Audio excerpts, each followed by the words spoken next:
Yes, welcome everyone.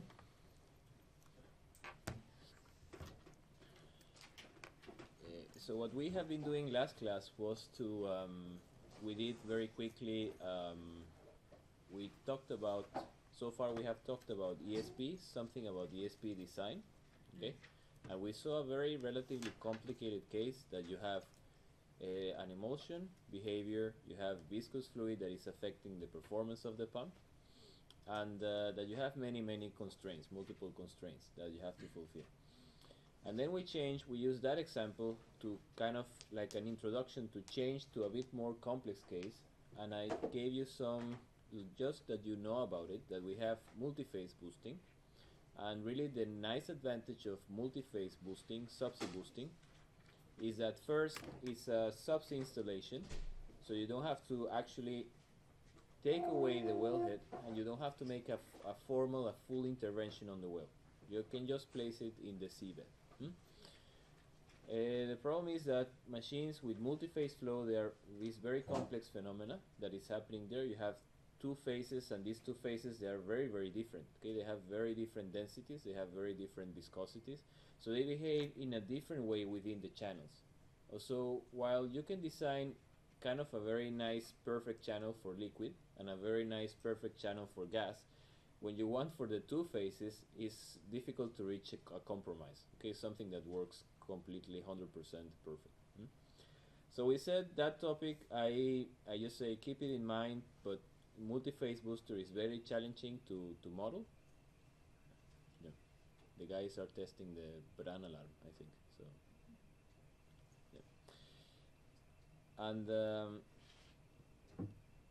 So we focus on a case that is also exists now. The current installation is in Oscar, and they have just a dry gas, a conventional dry gas compressor, using this combination of cooler and scrubber, using a separator, and that's basically feasible when you have a lot of gas with some amount of liquid.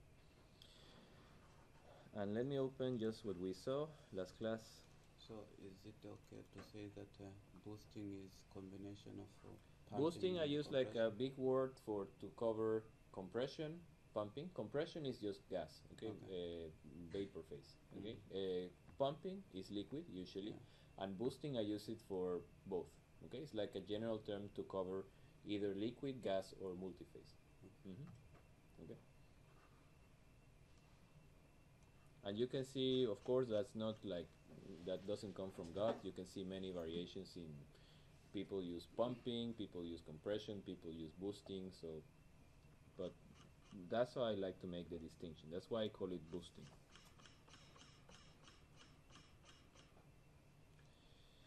Quite a few pages now.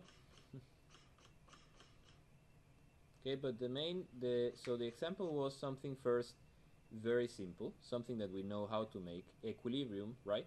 But we just changed the equilibrium point. We said now we don't have our element is not anymore the choke. Our element is now this compressor someplace. So we want to know how much you require, how much you have, and we know we have less than what we require, and then from there we can compute what the compressor has to deliver. And compression, of course, you have some special equations. Okay, now it's gas, so we cannot use the same equations as for liquid. And I hope you refresh, or at least you saw those equations sometime, during your studies. But basically, you have that equation that tells you, first, I assume that you have some kind of polytropic process that is PV to the power of n equal constant. And if I have that polytropic exponent, I can compute what will be the temperature at the outlet of the compressor. And temperature, why we care so much? Pipe, material, okay, cannot tolerate a higher temperature. The other thing is hydrate. If we have a hydrate problem, it will vaporize. Okay, and the hydrate to be active has to be on the liquid phase to avoid that all of this structure will form itself. The hydrate crystal will form itself. And the other thing is that just the seals. Okay, the compressor cannot tolerate too high temperature at the discharge because the seals start to wear, and then you have a problem in the machine. Then we had power, and then I told you that we also have a map in the compressor but is instead of making it with delta P, we have different variations, but I just show you that we use some kind of something called polytropic head that is just something proportional to the delta H. Okay, because in a compressor, it's not so important. Well, it's important, but we have to look at delta H, not delta P, like in the case of liquid.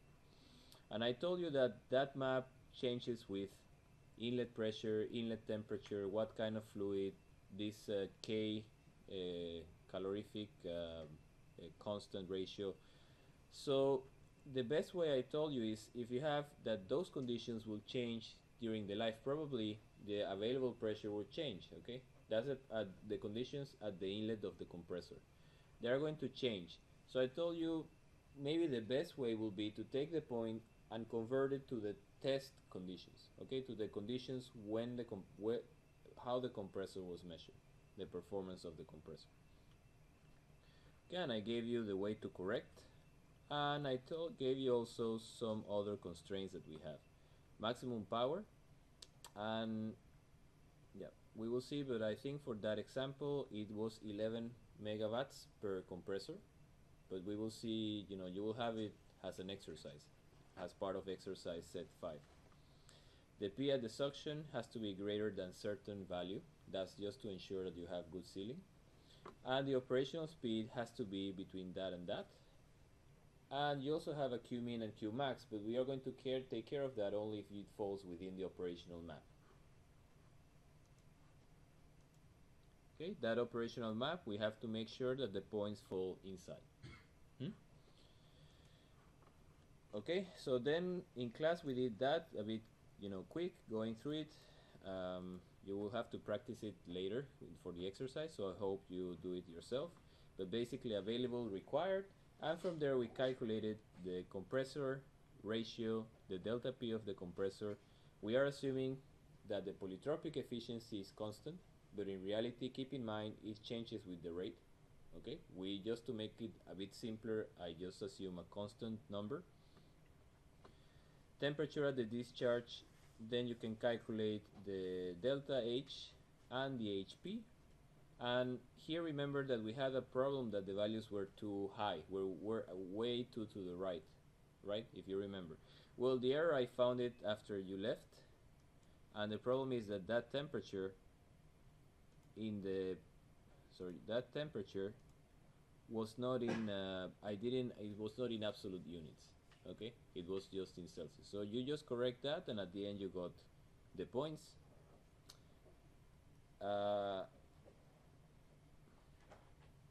Okay, and remember, everything in all the equations of compression, almost all equations use temperature in absolute units, Kelvin, when we talk about SI system.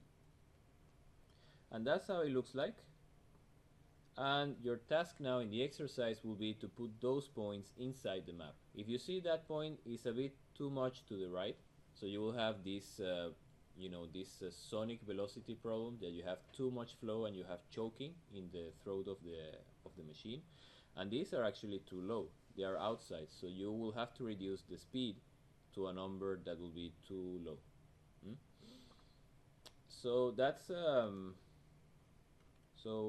the exercise. Okay, that's a draft. I hope to publish it soon, but it says exactly what we explained. We have our field, we want to transport the fluid to Melcoya, and then that's what Aker Solution proposed. They say, well, you can have a compressor station, and the compressor will have a choke, a cooler, 2 compressors in parallel, each one of them of 11 megawatts, and then a cooler at the discharge. So you have first to do exactly what we have done here in class, to calculate how much do you require if you want exactly to keep 20 million. And then you have to be sure that you cover all of the possible operational constraints. But like in the case of the ESP, I told you the only way is to reduce the rate, right? That was the only solution you had. But now in this case, please know that you have 2 more things to play with. Okay, you can choke at the inlet. Okay, and if you choke at the inlet, where is the map? Then this delta polytropic head becomes higher, and probably you can pull that point up into the map, okay, just by choking. Okay, so that's what I before reducing the rate, that's always an option. Try to choke, okay, because that allows you to increase the polytropic head, and then that point goes up in the map. Then another option you have is where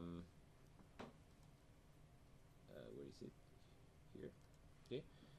An option you have is to cool the fluid. If the temperature at the discharge is too high, you can cool the fluid before, or you can also cool the fluid after. And the cooler, it says, I think that you can maximum 30 Celsius delta T. I think it's, yeah, maximum temperature drop is 30, okay? And that's because what we discussed last class, that it's really, it works with okay, it works with free convection. So you have to increase the area much more, and really we have a limit how much area we can pack in a subsea module. Okay, it's already huge, that module. If you see, 235 ton. If you had something blowing water, you have some forced convection heat exchanger, then it will be much smaller. But then I have to put something that will circulate fluid through the heat exchanger. So that's why it is reduced. And the other option you have is you can use 1 or 2 compressors. So that means if I use 1, both of them will be, all the rate goes through 1. And in that case, you might think that's a problem, because all the rate goes through 1, and then the rate is too high, it's too much to the right. But if I split that rate in 2, that point will fall exactly inside the map. So you have the flexibility to choke at the inlet. So let's make just, that's just some help for exercise. It's going to be some help or comments for, that will be exercise 2 in exercise set 5, okay, to be published soon. And it's, so the options are choke at inlet. We don't want to use it if it's not necessary, because remember, we don't want to remove energy to then give energy. It's kind of a strange, we don't want to do it. But if we have no other choice, choke at inlet, cool the fluid upstream, and you can go up to minus or 30 degrees Celsius delta T.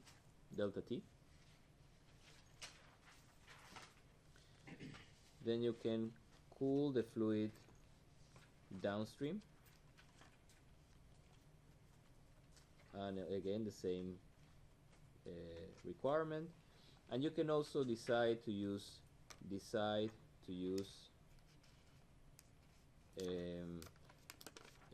single or double, the two compressors.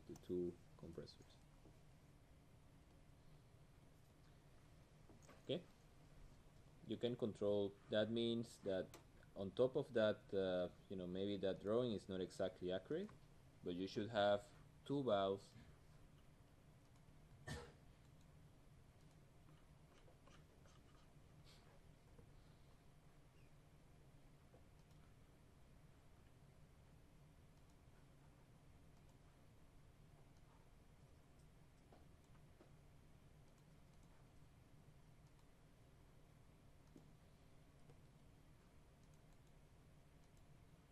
okay. That means that you have here 2 valves that they are not shown in the figure. Okay, that can allow you to isolate and just, if you want to flow everything through 1, everything through 2. And also if you have some, you want to see something additional, you might think if it's worth or if it makes any difference to put the 2 compressors in series. But that's if you want something more advanced, and we are really not asking, I'm not asking that in the exercise. But if you want, just assume that you can somehow route the production through the second compressor, and then you have two compressors to increase even higher the pressure drop, the pressure. Okay, and after that, the last option, the last resource is to reduce the rate. Okay, so you have to go, I'm not going to, I already give you some hints. Probably you have to use 2 for some time because the rate then goes in half and then it goes inside. You have to use choke for these points that are below, and yeah, you see if that is enough or not. If not, you have to reduce the rate. That clear? So I'm not going to solve it here. I don't want to solve every exercise for you in class. It becomes boring.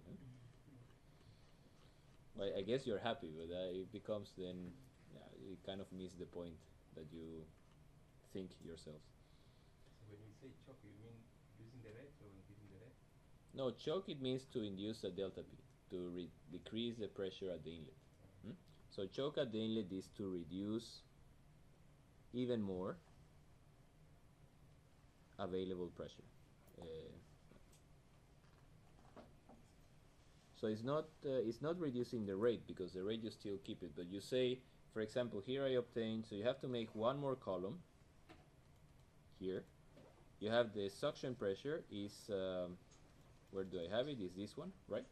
So if I say I use a choke of 10 bar, then your inlet pressure or your suction pressure will be that pressure minus the delta P of the choke. So you have to put two more columns, one that will be, maybe let me take that. Okay, or maybe just make it here. Let's see if we can mess it up. Okay, so you add two more columns and you put here delta P of that one maybe died already.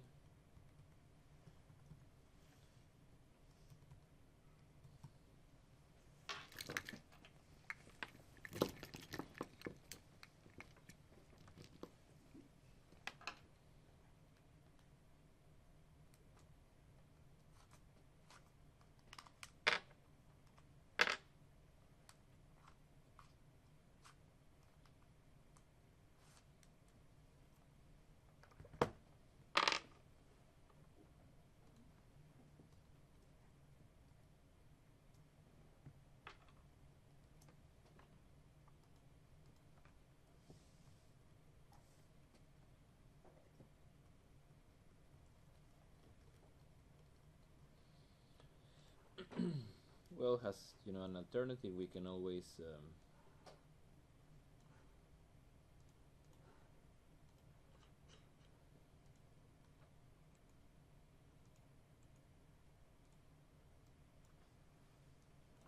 okay, you have to create one more column that will be delta P of the choke, and that will be the inlet choke. Don't confuse it with the wellhead choke in bar. And then you have P at suction, and that will be just that cell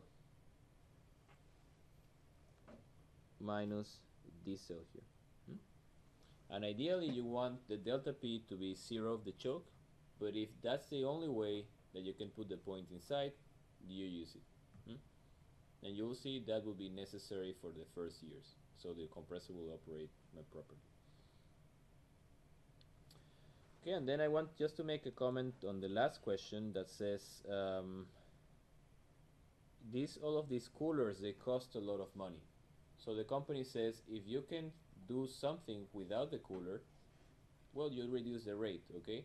But how much rate do I lose compared to the saving of the cooler, of the subsea module? So it's some kind of evaluation to see if you didn't have the coolers, because your compressor, you have to have them anyhow, but the coolers is something additional to help the operation, to help the compressor. But if you didn't have them, you will have a loss in production, probably. Is the loss in production really so important that they pay for the installation of the cooler or not? So that's the second exercise.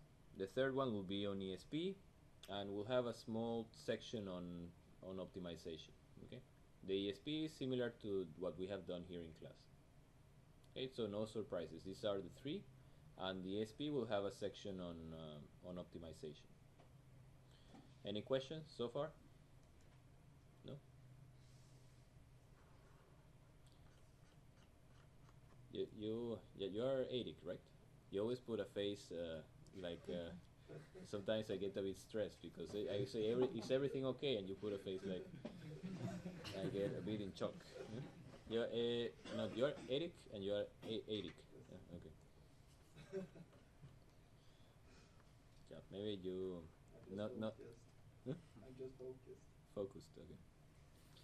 Good. So let's talk a bit about now another topic. Okay. Now we close that, and I hope we don't have more time. It's a bit of a shame. There are many things to interesting if you're working on boosting, but really it's in the North Sea offshore there is limited where we have ESPs, and subsea boosting is going to become more and more spread. Okay? And for multi-phase boosting, you have to follow an approach like for gas, because you have also variation of enthalpy, and that's important. Maybe hopefully we have now a PhD that is working to make a model, so maybe hopefully next year we have kind of a model that we can use in class. Okay, but for now we just work the two phases separately. Okay, so let's talk about production optimization. And in production optimization, there are like three things. We want to first increase oil or gas, depending on what is the phase, or both, maybe production. That's the main goal that we want to achieve with optimization. The other thing is that we want to reduce cost.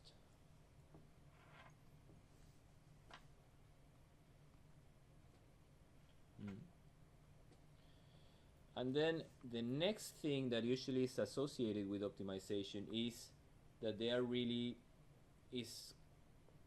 cost-effective measures by using or by doing cost-effective measures. Okay, like for example, you know that you can increase production if you drill 20 more wells, right? Or you know that you can if you install a subsea booster. But optimization is really to try in your existing systems to make small changes or to make small adjustments such that I can increase or improve significantly the production or the revenue or the profit that I have currently. That's the idea. So, and in the industry,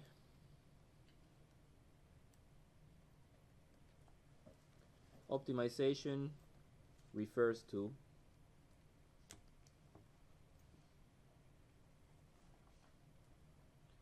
for example, identify some activities that are associated to, or let's put it that way, some activities associated with optimization are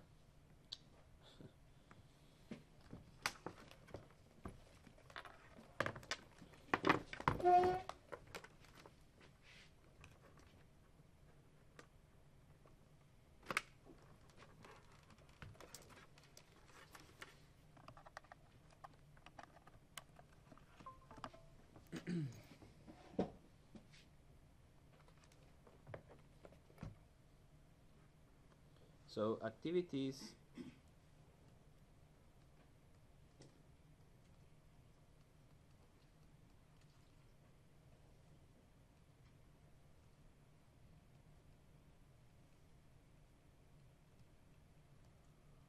so are the one of them that is very common is to detect either component or a pipe section or something that has an abnormally high pressure drop. So detect a pipe section, a component that has a very high pressure drop. And that could be, for example, that you're using a small pipe section that is too small for the flow, so it causes a big pressure drop, which it's a, or might be that in the line, in the transportation line, you're supposed to get 20 bar like in the case of Snövit, and then you're getting 70 bar, way too high. So it's that is an indication of either too small size, or that might be an indication of blockage, that you have some kind of blockage in the pipe, or that might be an indication of that you have a problem, also a blockage, but you have a kind of a structural problem, okay, that somehow something collapsed.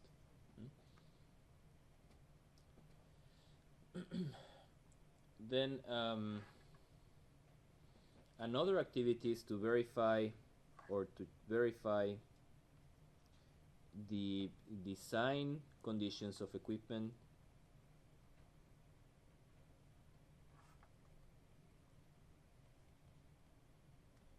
versus the actual conditions, operating conditions.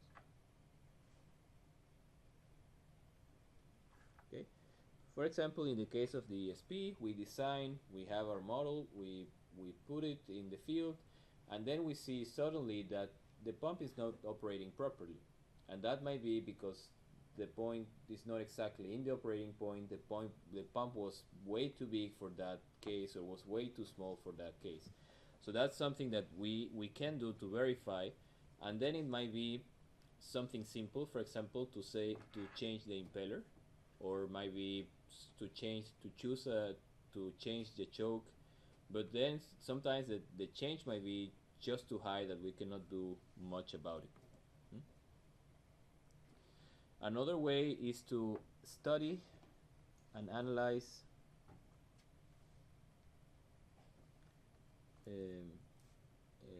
maintenance and installation or testing logistics, and detect deficiencies or detect problems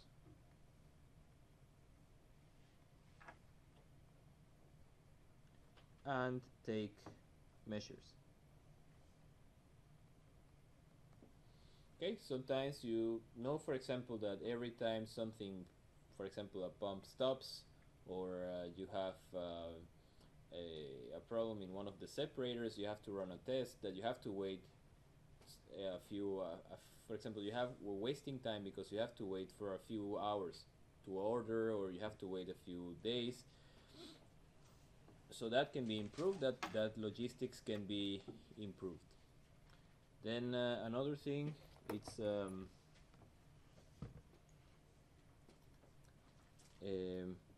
identify sources of non-attractive characteristics.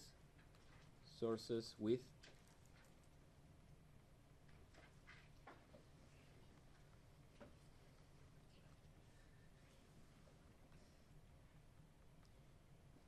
and here one example is, for example, wells that have too high, you see in your system that you have too high H2S, or maybe you have too high water cut, and that's causing a problem in your downstream equipment. Maybe it's bottlenecking your water processing, it's using all of your water processing capacity. Or this H2S, it hinders you from selling this gas, from delivering all the gas with the specs that you want. So in that case, the solution might be so simple as to reduce the rate or reduce the flow from these sources. You, for example, if you detect, from all of these 100 wells that I have, only this group of 5 are having a very high water cut, I will just reduce the rate from them, and then I can fix the situation. Identify sources, and that will be kind of take measures or limit their production.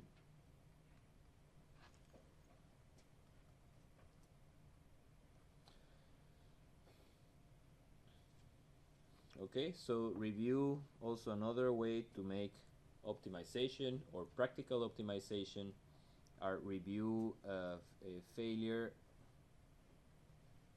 data and detect patterns. Okay, maybe you see you have a particular particular heat exchanger that gets plugged every once in a while, or that gets plugged with certain frequency, so you can detect first if it's a problem of design, and you can take measures about it and detect patterns.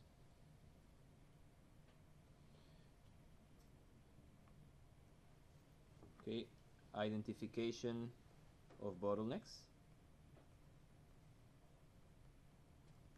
of operational constraints,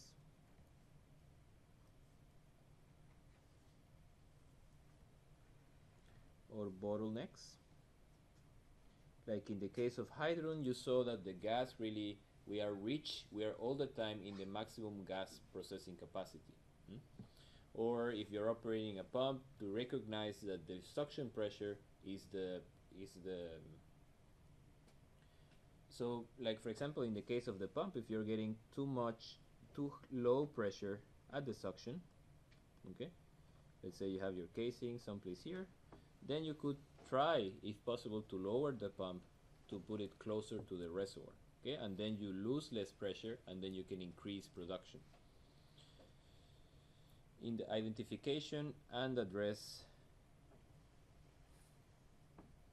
operational bottlenecks or constraints. What else I have here? So sometimes also calibration of instrumentation.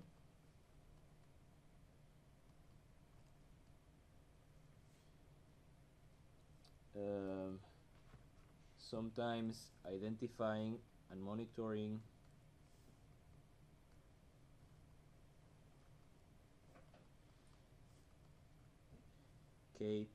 KPIs, and that stands for what? For key performance indicators.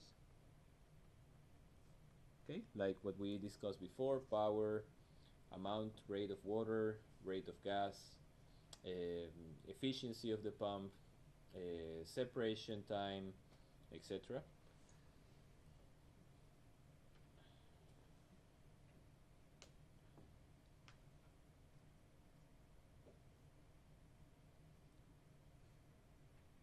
Okay, and then we have, so all of that falls within what we call kind of practical optimization. Okay, something that if you're an engineer relatively fresh and they put you in the field, that's what you try, and they say you have to improve the system, you have to make it better. Those are some of the things that you will do to try, to find a problem. But then there is one thing that's actually what formally the word optimization refers to, that is to find settings of adjustable elements that give the maximum profit or the maximum revenue and satisfy the multiple operational constraints.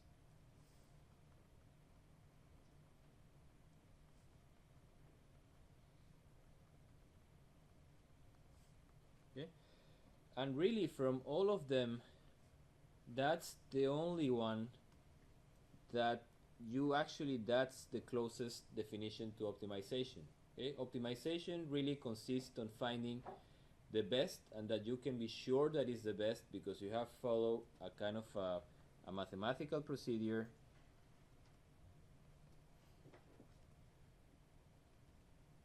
that can guarantee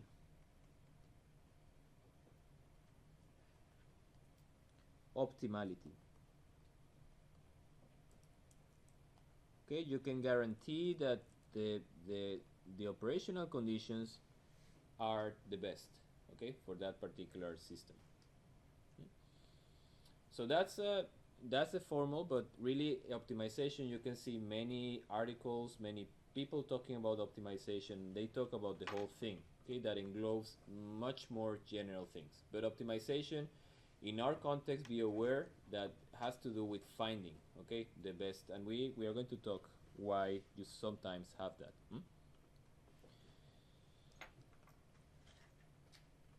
So some tools that we use to perform optimization, or all kind of optimization tools, use and data used to perform optimization.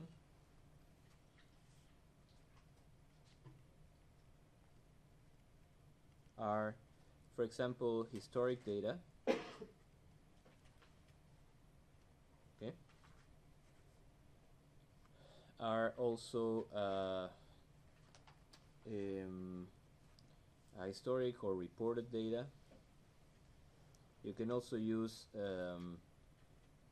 data. Data is usually this data that is historic. Usually, is average in a certain period. Okay, we don't save. Remember, in an oil field, we might have something like more than 1,000 sensors. Okay, 1,000 sensors or more. And many of these sensors, they generate data every 5 seconds. They generate one measurement: pressure transducer, temperature transducer, flow rate, vibration, etc. So, and all of that, the company doesn't store that information every 5 seconds, okay? But they make an average for a certain period of time, and then they save it in some database, okay? The other information is stored for a limited time, and then is usually discarded, okay? So what remains is the average. So that will be kind of to look at a kind of a short-term data, or short, more frequent. Let me just put the word more frequent data.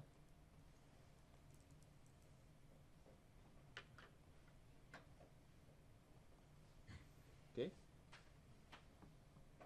And that is, for example, if you have a problem of slugging, okay, that in the day, for example, the rate to your platform goes up and down, up and down, up and down, you have a slugging problem. And that's the end of 0 to 24 hours, okay, and that's the rate of oil. If you're going to make an analysis and you go to the database that is already averaged and reported, etc., they will have done an integral of this rate, okay, and they report just a constant value. And that's not going to be very useful for you to make a slug analysis, because you say, oh, you have no slug problem, and no, yes, we have. So you have to look at the one that is measured every 5 minutes. So also you can have instrumentation readings. So never underestimate the power of data, but also be aware of the limitations of the data that you're looking at. Sometimes also you have some points, okay, that they are outside, and when the data is saved, these points are somehow neglected, and you have some kind of data cleaning process automatically in the system. So you have to be sure that maybe some of these peaks, they are not just artificial, they're actually happening. Or maybe you see in the data some peaks that are not really real, that they have to do with the instrument, that it just happens something at that time. Then you have also another important tool is the experience from field operators. Okay, it's like detective work. You go and talk to the guy that has been sitting there in the same separator all the time, and he says, oh yeah, this separator has this sound every once in a while. And then you can use that to help describe some problem that separator might have. Or also, and the last one, and I think that's the one you will have the most power, is the power of modeling, okay? Using numerical models. Remember, models, they are not, by definition, they are not supposed to be perfect, okay? They are not supposed to represent exactly 100% what is happening in the field. But if you have a deviation, you have to be able to explain. Maybe you didn't capture the multi-phase flow correctly, you didn't calculate the expansion correctly. But if you have a big deviation, then you have to suspect that maybe something might be wrong in your system, okay? Maybe you have blockage, maybe you have something else that doesn't match. And also the nice usefulness of models is that helps you to understand how the system works.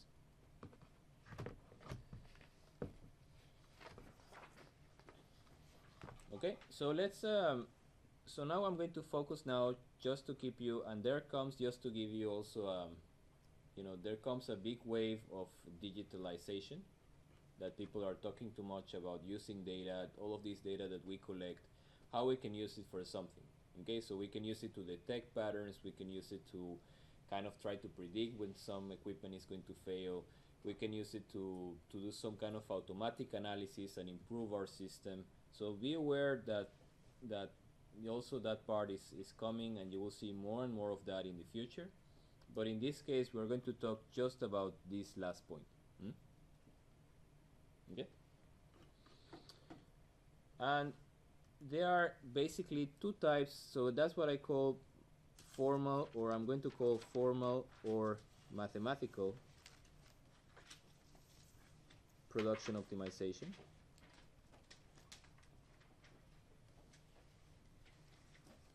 And we have really in two main scales, okay? We actually, some people say we have 3, 4, but basically we have two. One of them is short-term production optimization, and we have long-term. And that refers short-term basically to day-to-day operations, okay? Every hour, every, for example, second, every day, every week, okay? So that we are talking about in the range of maybe minutes, all the way to weeks maybe. And in long term we are talking about month or more to do with years. So maybe just to give you an example, long term is, for example, find the how much I have to produce from each well to maximize recovery factor, to have the highest recovery factor. So find the Q oil, for example, for each well. That's the number of wells with time. That gives maximum NPV, maximum recovery factor. So it's kind of something that involves an integral in time, an integration in time. So that's what we call long-term optimization. So here I have a model that is going to give me some output in time, okay? And I want that output at the end of some period to be maximized. While this one is, so this one is usually considering the time effect in a long time scale.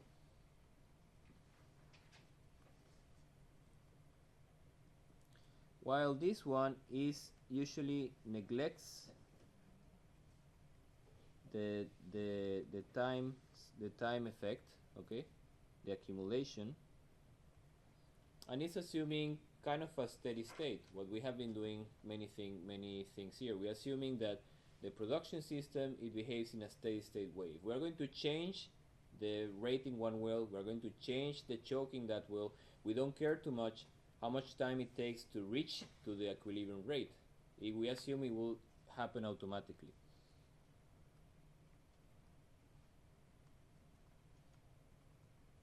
Okay, and that one is used usually for optimization. That's what we call this problem is what we call reservoir control.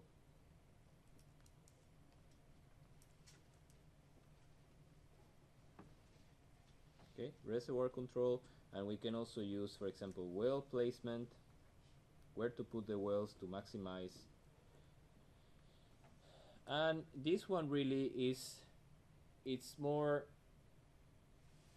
yeah, we can call it it's also called real-time production optimization. And this has to do with, for example, gas lift allocation. Okay. We have, for example, routing, okay, where to send the wells if you have the option. Remember that the wells usually in subsea systems, if they are subsea, you can have two lines, okay, and if you have two separators, you can decide if to send to A or to B. Okay. You can have also the same thing in surface networks. You can have also ESP systems. You can have also in processing optimization.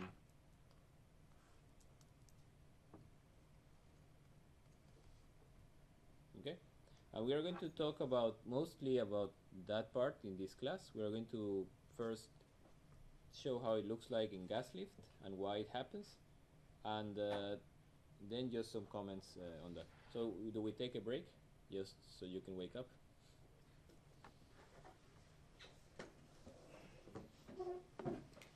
Continue. So real so in gas lift, for example, some variables that we can change is the gas lift rate. Okay, routing, we can decide open or close valves.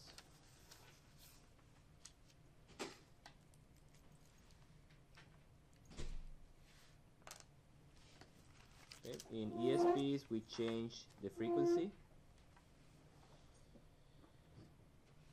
And in processing, depending on what can we control, if we are showing, let's say, there's not much, but like the example we did in class, the pressure of the second stage, but that's more not like a short term, but that will be like a design optimization. But let's so one thing to comment here is that we have, for example, our system that has a few wells, for example, and there you have something that you can adjust, okay, the choke. But the point is that with time there will be changes in this system, okay. Mainly some things can change in the amount of fluids, what kind of fluids, GOR, but basically the main change is the IPR, okay. The IPR changes with time.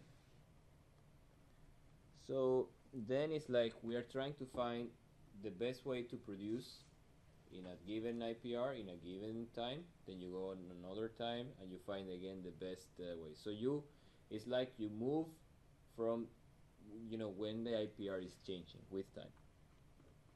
That's basically short term. But let's just with an example, let's see very intuitively optimization. So here we have the tubing, and we have a backer here,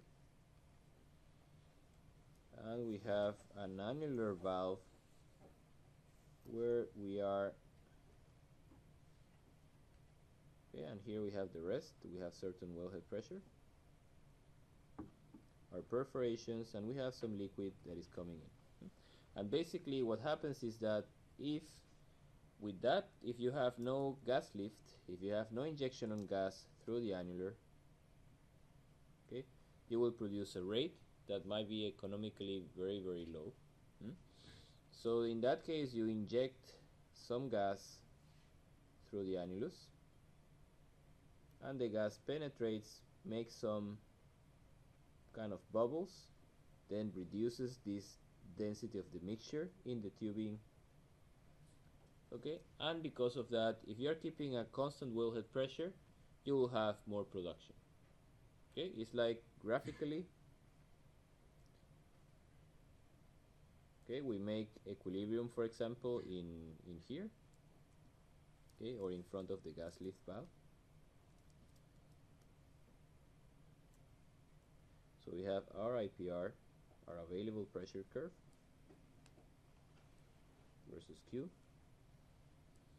and then we have our curve that, for example, it's something like this.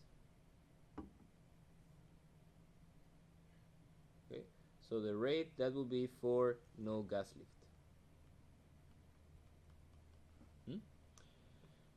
When we reduce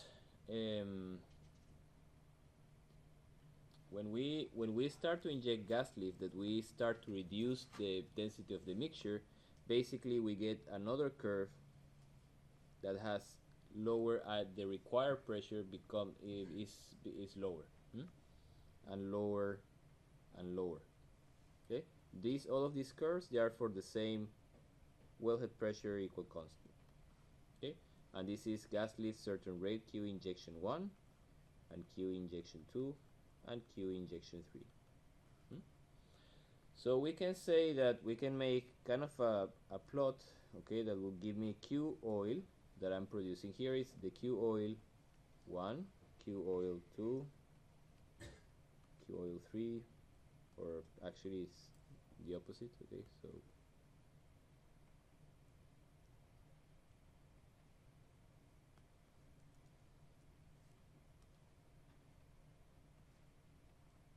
okay, and that's QO from the base case. So if you plot versus Q injection, how that goes, that usually has a curve that is increasing very steeply initially, but then at some point you reach kind of a maximum and then it starts to decline.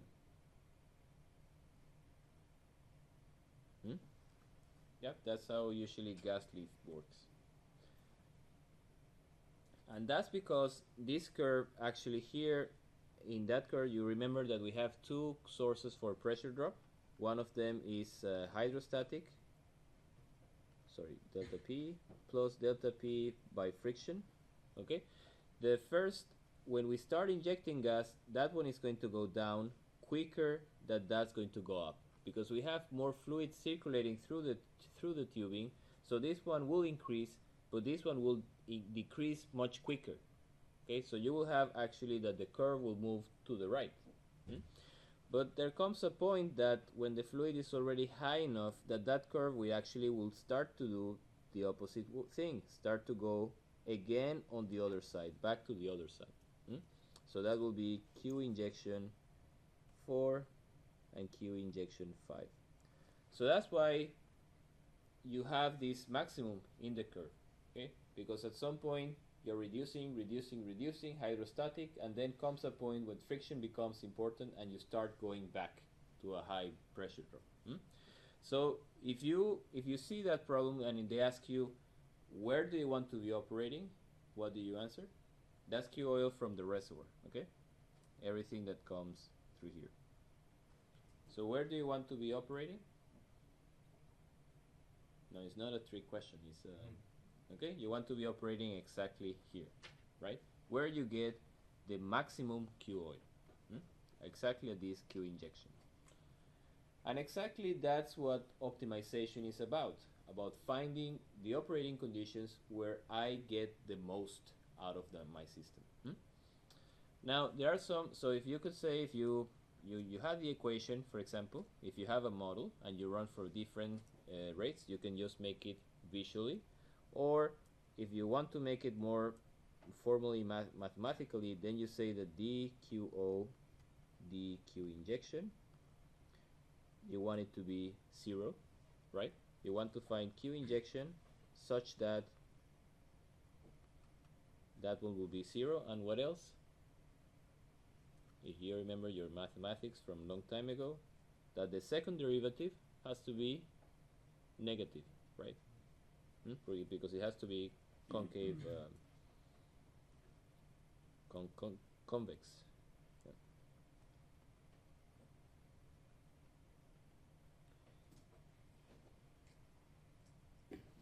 Okay, the two conditions. If I don't want to make it when the system, so in this system is very clear, you see it just with one well and you can just do it with visual inspection. But when the system starts to become bigger, you have more and more variables, visual inspection is not an option. Okay, you have to find a way to make it automatically, and that's a way that I proposed just now, that you feel like, okay, I have to find exactly the Q that fulfills these two characteristics. Now what happens if I just have this particular Q injection? Okay, if I have, remember that Q injection here, I have connected a compressor. Okay, I have a compressor station usually. Okay, and that gas is taken from, maybe from the separator. Okay, from the main production separator. Okay, I have, of course I have cooling, I have scrubber, etc. But I have a compressor, and that compressor has a maximum Q capacity, a maximum Q gas. okay? And if for some reason that point where I have the maximum is above what I can deliver, really the best I can do is here. So what the point is that the operational constraints have to be taken into account when you do optimization, okay? So operational constraints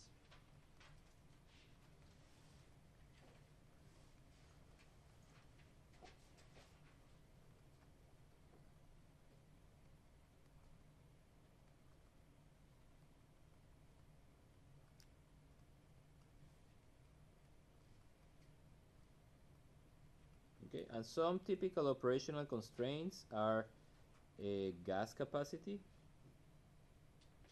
For example, water processing, maybe you can produce much more, but you cannot because you have water processing capacity. Maybe you have also gas processing capacity.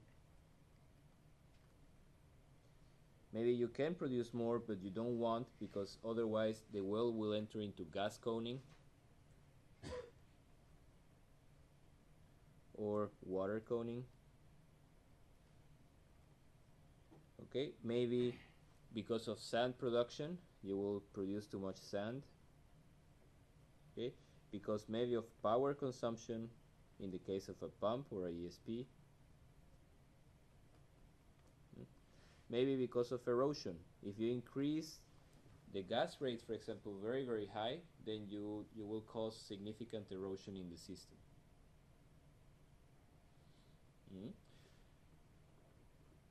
So just to make it a bit more formal, usually in any optimization problem consists of three things.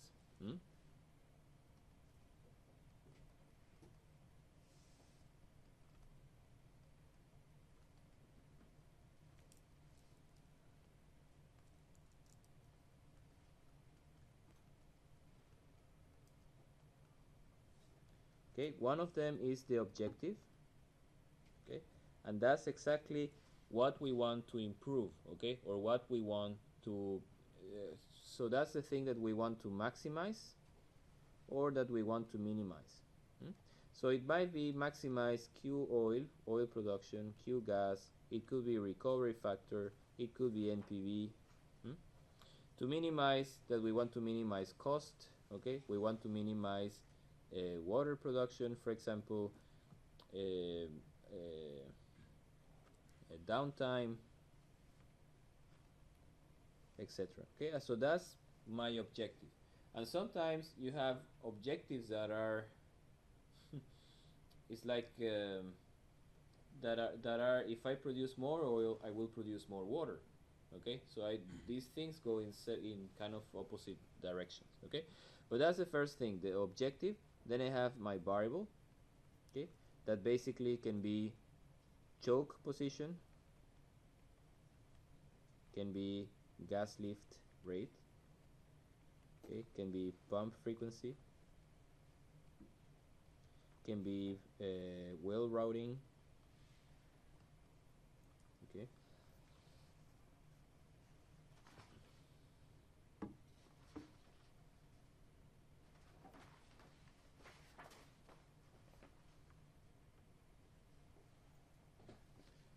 Okay, can be also what we were discussing before, well placement. Okay, and that's what I can change. And part of the problem is to see really to determine if I put a lot of variables, that will be very complex to solve because I have a kind of a multi-dimensional problem. If you see here, my objective function, the Q oil of the reservoir, depended only on the gas lift rate, right? But if now I put that pressure into the picture, I will have two variables that I have to change, right? And in a big system, if I have many variables, it will be much more difficult to find this optimal point. So I will try to reduce that, or I tried all the time to choose only the essential optimization variables. Okay, and in that problem I could also choose, for example, the minimum bottom hole pressure, right? I could formulate my problem such here that I have minimum bottom hole pressure. Okay, but then I have to find a way to translate minimum bottom hole pressure to Q injection, gas injection. And then I have the last component, which is the constraint.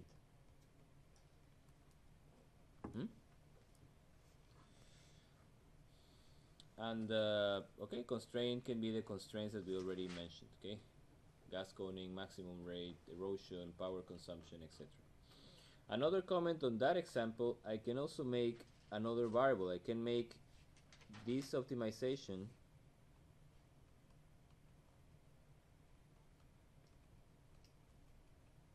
on revenue, right? I can create a third function, another function that will be revenue, that is going to be Q oil times the price of the oil minus the Q gas times the price of the gas, okay, for example. And then I can create that function revenue depending on how much gas I'm injecting, okay, or I could also say an alternative revenue Q oil times P oil minus the cost or the electricity price, kilowatt over hour, times the Q injection, well, times the power of the compressor, okay? And then my shape maybe won't be anymore exactly, the maximum won't be in the same place, okay? But because the gas is subtracting the original function, then the maximum might change either to the left or to the right. So it depends really on which function I'm optimizing on.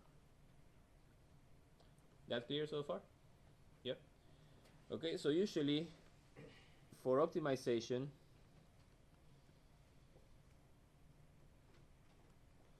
we use numerical models, okay?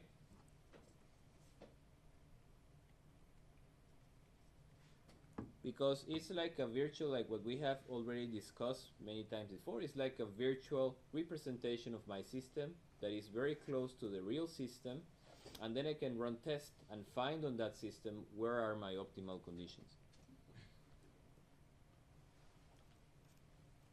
So basically I have some kind of a model, okay, the production system model.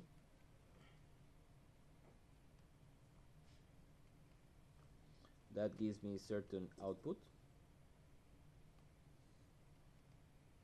Okay, and here I have certain input. Okay, and one of the input can be divided also into two. One of them is the input that they are properties of the system, that those things I don't want to change, properties. And then I have another thing that are the variables. That's what I want to actually control. And I put something, so I put something in that scheme. So that might be our Excel sheet, that might be Prosper, that might be Gap, etc. So I put another thing, another element that is what I call this optimizer. Okay, that will change the variables depending on the output. It change, run, see the result. Change, run, see the result. Okay, and it has inside something that a person has given to it, that what is the objective, what do I want to optimize, also what are the variables that I can change, and then also what are the constraints that I want to fulfill. Okay, and this optimizer is like a solver. Okay, and actually you're going to use for your exercise the solver. You're going to use the solver.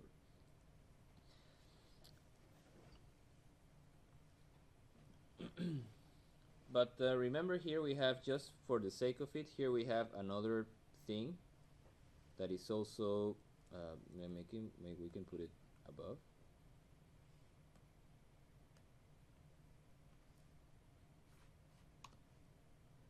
Okay, something that reads the output, or maybe I can just, that I have to make sure when I have my real system, okay, and that real system I can have measurements.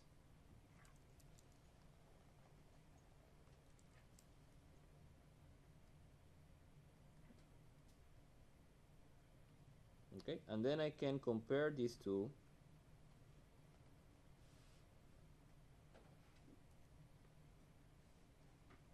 Okay, and if they are not the same, I can make changes in the input also. Usually they are in the properties. Okay, right? So that's what we call that part here, that is on this part is kind of the data assimilation, and the other part, let's see which color do I use, this one.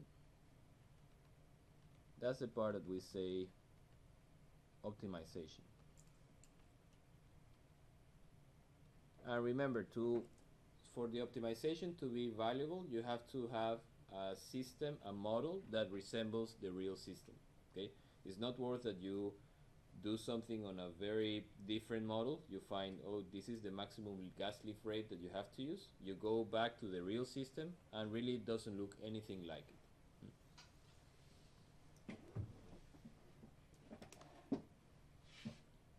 Okay, so how do we perform this optimization?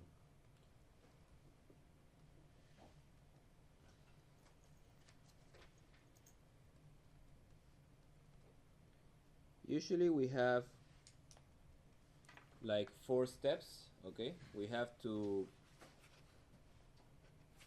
let's see here.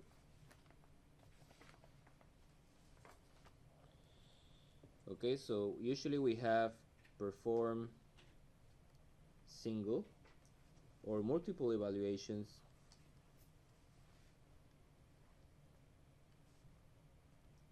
of the model,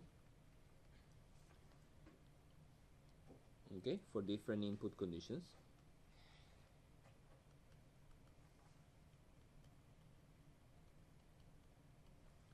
Then you have estimating the next set of input conditions that you want to evaluate.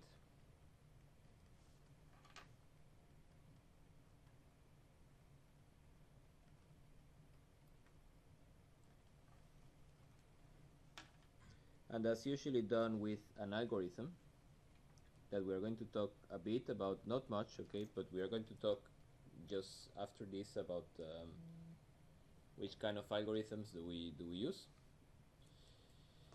And then checking if the stopping criteria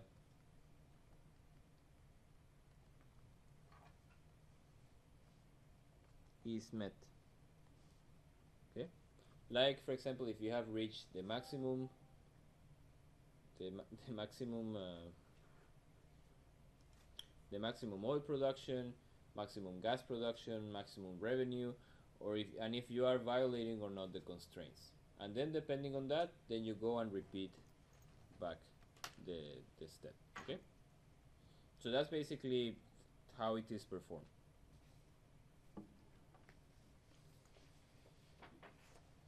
Yeah, that clear so far?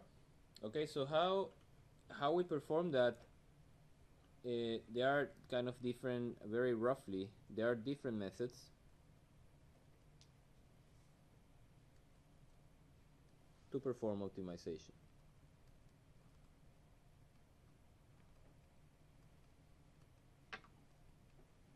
Okay, so we have one of them that is gradient based. Okay, or derivative based.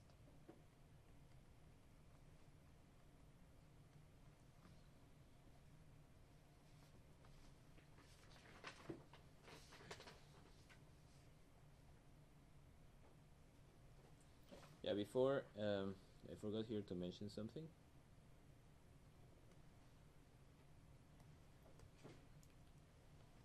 Okay, so we might have, this is different types of optimization problems.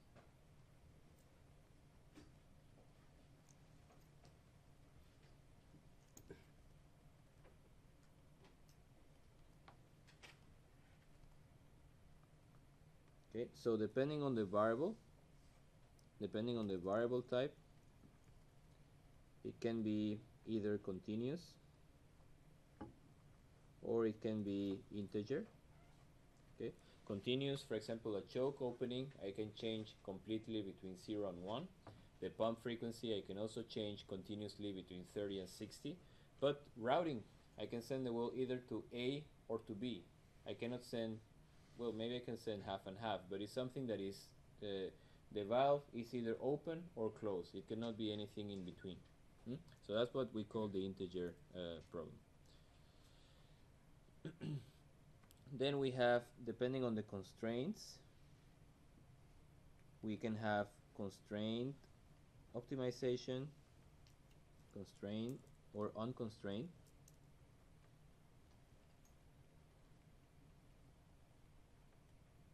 Okay. Then another classification that we might have is we might have a linear function, linear versus non-linear. Okay, that the system that I have is proportional or the system that I have displays non-linearities. And that's extremely important because usually when I have non-linear systems, I can have situations, that's my function and that's my variable. I can have situations where I have that. Okay, I have multiple local maxima. Okay, all of this is probably where the optimizer is going to get stuck. Okay, after, if I have one of the conditions, for example, is that df over dx is equal to 0, it's going to get stuck here and it's going to report that like the maximum without considering that you have multiple points where that condition might be fulfilled. So and that doesn't happen in a linear problem. In a linear problem, usually you have a one very clear maximum. Okay, so that and one way to avoid it, just to, I don't want to dwell too much into it, but is to run with multiple starting points. Okay, there are many ways to address that issue, to solve this issue. But one way is very simple. You just start with an x here. Maybe you will tend to that point.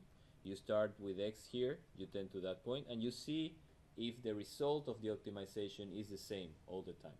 If it's the same for a particularly big group, that means that you have a very clear global maxima. But if you all the time converge to different maxima, that means that you have a kind of a more complex problem. And verify that the solution is the same.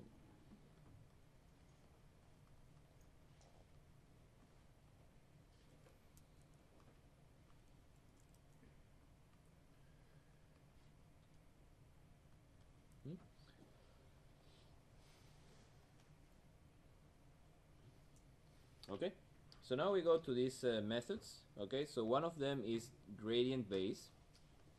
Again, in a very simplistic way, if we have our function is like this, yeah. So and we are standing here at this particularly initial point. So we want to compute the derivative, and we want to move in direction of that derivative with certain step. So as I move usually in the direction of the gradient, to put it simple, okay, it's like some kind of a Newton-Raphson. There are different, very different methods with very different principles, but basically like a Newton-Raphson type of method.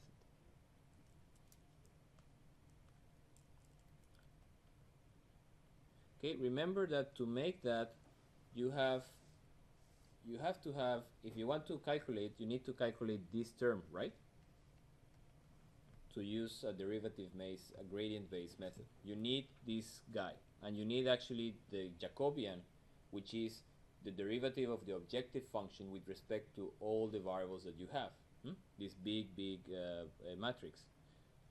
if this function is a function that depends on xi, 2, 3, etc. Right? And sometimes, especially when you're in the industry, you're working, for a company, you don't have access. If you want to make this kind of optimization, you don't have access because you're using commercial software that is usually black box. You cannot compute exactly or analytically how your function looks like. In class here, we're using Excel. Everything is open, transparent. So if you really want to find that expression, you can find it right away. But if not, for black box models,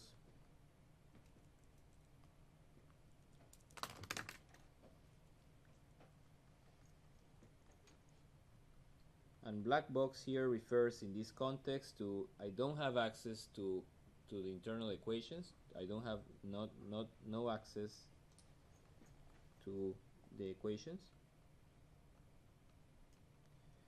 Then the derivative has to be estimated. How? What is a way to estimate it? Numerically, okay? And what does it mean to estimate it numerically?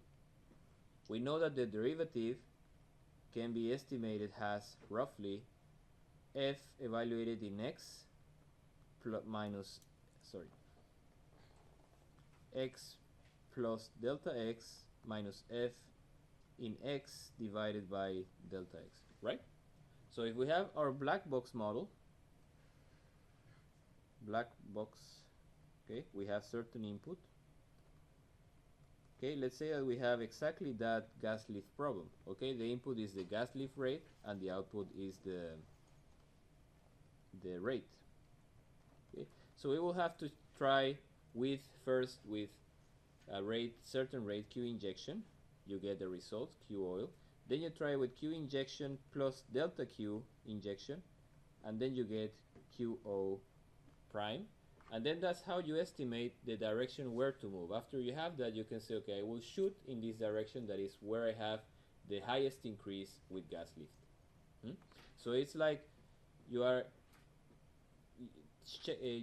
using the function with multiple input. Okay. So some of the disadvantages of that is that for many variables is just too time consuming. And imagine this is, if we say it's a gas lift single well, might be relatively quick, but imagine if that's a huge reservoir simulator with billion cells, that every run takes 1 week, and you have to estimate, for example, controls of 100 wells, and you have to, every time you have to run the simulator. So for too many variables, this is a prohibitive approach, okay? And you also need some other things like this second derivative, okay, that also again to estimate is kind of a big issue, so it becomes more complex, okay? So derivative really has usually has very quick convergence.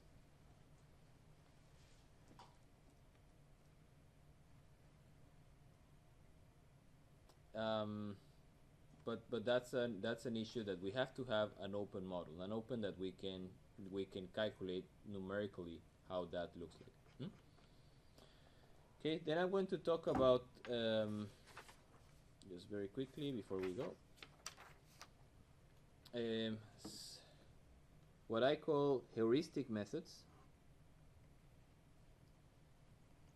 Okay, that they are based on some kind of logic to choose the next point from the existing, okay, from the existing evaluations.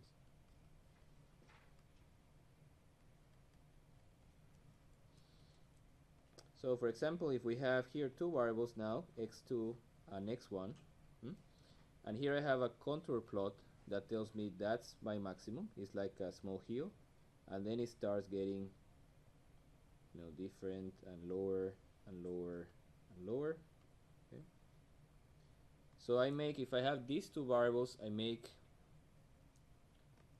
make 3 evaluations, that point, and that point. Okay, then I say which one of these 3 points has the highest. That's this color, this contour. The color is the objective variable.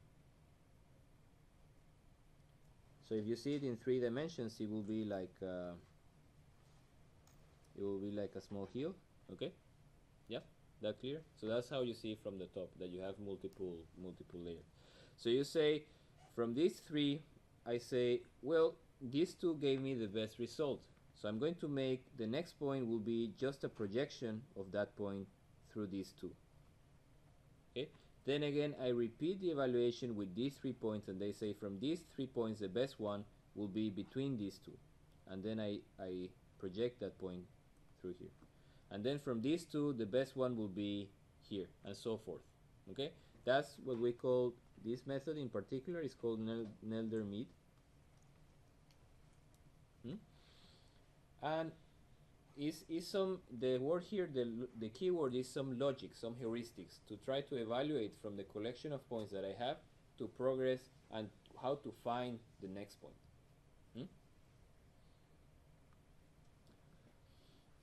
And the last method I want to cover here is what I call it's called evolutionary methods.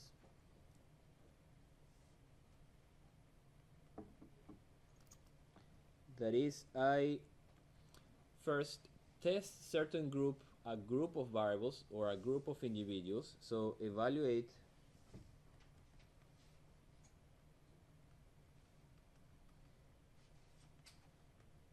okay, and based on how these individuals perform, you select only those that perform the best, and from there you calculate a new set of individuals.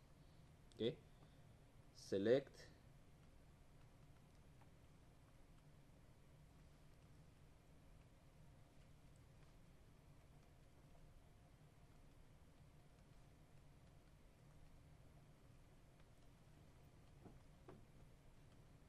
and here we have, for example, they call evolutionary, or they're also called genetic algorithm. Okay, and basically, but this one depends on certain number on what we call a population. Okay, so if we go back to our example of 2 variables,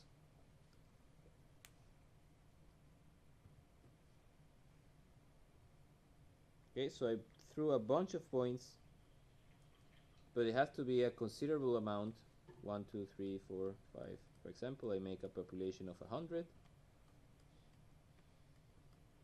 Okay, and then from that population that more or less covers the whole area, from that population I say, well, really the ones that did the best were these guys. Okay, and after that I generate a new set of population, okay, within that area, and then I say, well, the ones that did the best were these guys. And then like that I'm narrowing down and finding where is the optimum. Okay, but you see the deficiency of that is that I need many evaluations. I need to have the evaluation to evaluate a whole population. Okay, the nice thing about that, so the advantage of these 2 methods, they are usually a bit slower. They depend pretty much on the logic that I have and on the way that I have to combine these individuals. Okay, the nice thing is that they are very good. They are excellent for black box models. Okay, because they depend just evaluating the model multiple times. So I really don't have to have, like in the case of derivative based, gradient based, I don't need to evaluate that number. Okay, I think that's all I wanted to.